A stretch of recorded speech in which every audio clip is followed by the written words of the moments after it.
Dan kalau menurutku kalau perkembangan sih perkembangan dakwah aku pikir bagus ya. Ada perkembangan dakwah bagus. Lalu kemudian yang masih aku sedih itu adalah kadang-kadang kita sudah banyak banget untuk kayak mempromokan yang baik ya tentang Islam ya. Tapi justru bertubi-tubi juga datang yang bad promonya. Kayak kemarin misalnya ya. Kayak kemarin ada pesantren rubuh.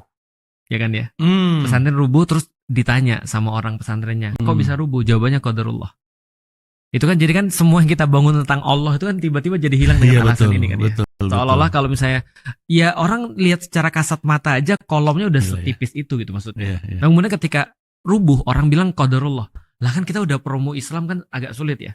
Lalu kemudian tiba-tiba ada gitu qadarullah. Orang bilang apa? Ya orang-orang yang gak suka sama Islam langsung bilang, tuh lihat tuh kalau orang belajar agama.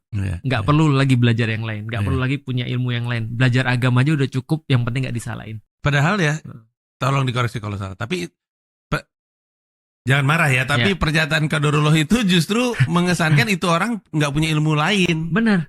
Dan dia beralasan nama Allah dipakai untuk jelek-jelek. Betul. Dan kemarin Mas lihat lagi nggak ketika pejabat-pejabat datang ke daerah bencana. Lalu kemudian ketika diprotes, aku bingung ya. Aku bingung PR-nya pemerintah nih kok gitu amat ya.